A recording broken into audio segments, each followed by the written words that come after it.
maglilinis muna tayo na yan ng tanso. So magpapakilo tayo bukas. Papapick up natin. Abang-abangan nyo kung magkano kilo ng tanso ngayon. Tsaka aluminum. Marami din tayong naitabing mga aluminum dito. Tulad nito. Ayan. Sayang. Ay kung tanso sana yan, marami din. Ayan. Yan yung mga galing sa motor ng electric pan na aluminum. Pinili ko na yan para hindi natin maihalo sa tanso. Para pag yung buyer, titingnan din niya yan, isa-isahin niya yan, chichik niya. So malinis na yung ibebenta nating tanso. Eh ngayon naglilinis ako. Yan, lilinisin ko yan. Para pagbenta, malinis na. Hindi na rin nakahiya doon sa buyer. Kasi makaramihan niya pag binebenta mo hindi malinis, kinakaltasan ng kilo yan.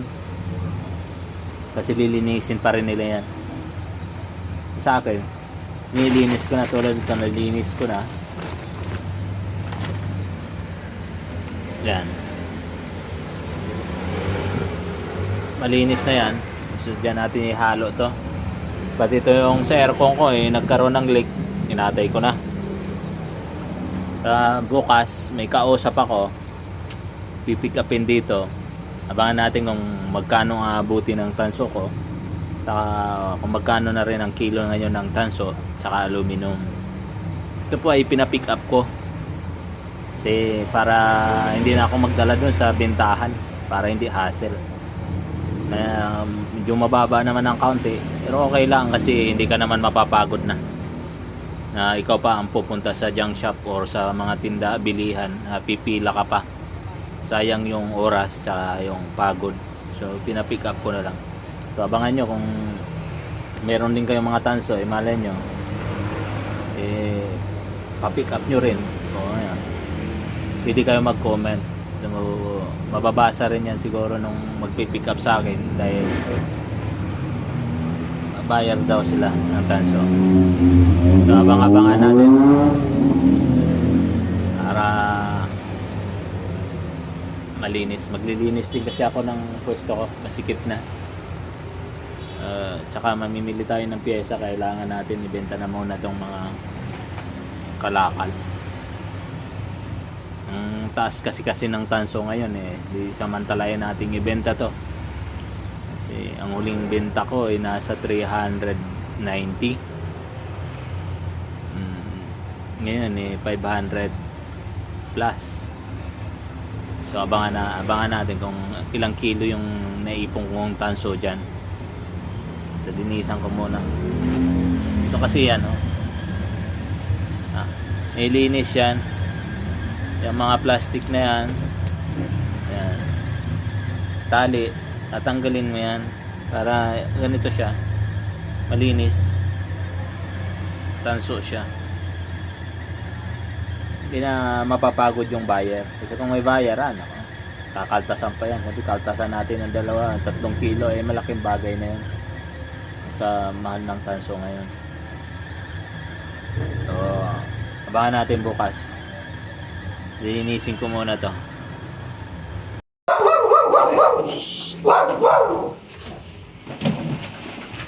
Mabigat ito. Bigat. Parang hindi mababa. Binayo talaga to. Kasi nga inipon kaya Bawasan natin ito kung hindi tayo natin parang 60 lang. Dala po.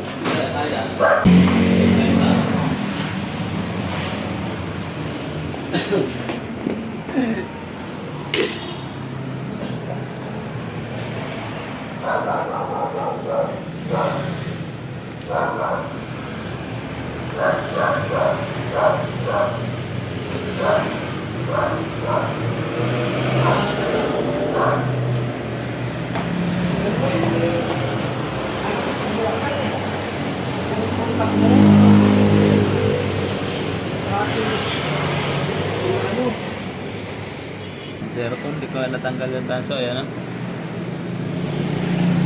bakit? Pero pwede to. aluminum.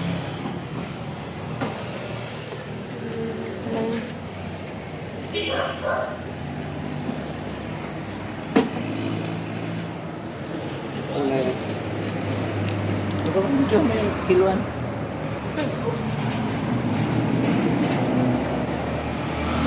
Pahigain ma. Ilan? Ikaw. Ha? 20. Ito rin. 25 ba niya?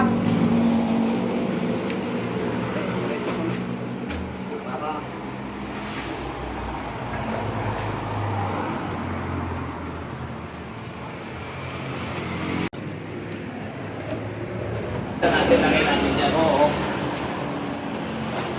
Ay, hindi. Tagdagan mo muna. Oo. Natin. Eko. Tanso ko yan. Ayaw ko yung isa. Huwag ganun din eh. Tanso din.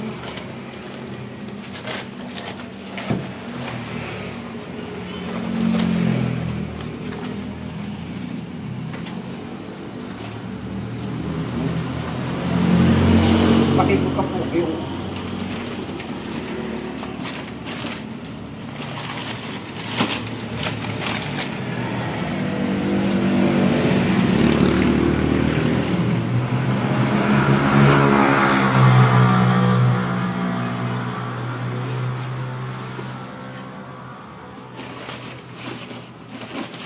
Kahapon lang kayo nagkakuntakan. Hindi, matagal na. At ano? Inipon-ipon mo lang. Mga isang buwan na siguro bago ko nag-contact sa kanya. Yan, pinagtagal ko pa kasi kaunti. Yan, ay lagdag. Ang tama ko mas ko. Pagbigay sa mga anak.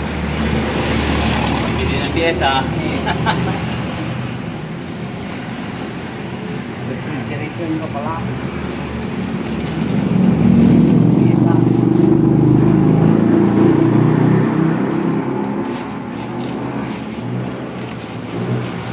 Una ko na kuya. Diba tayo?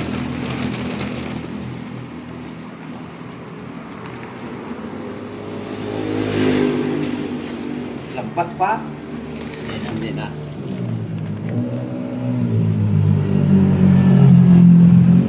46. Oo, 46.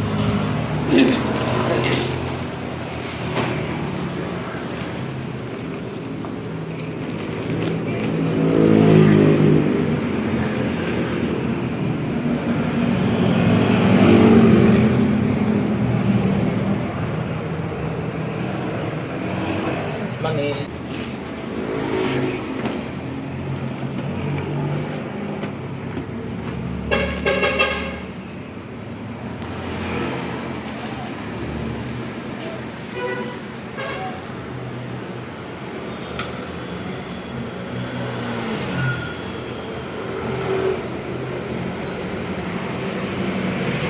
Yan, 26. 46. 26. 46, 26. Ito yun.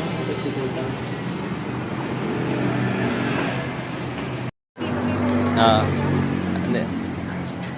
Guys, ito na. Naibenta ko na yung tanso. Maaga pa, pinikap.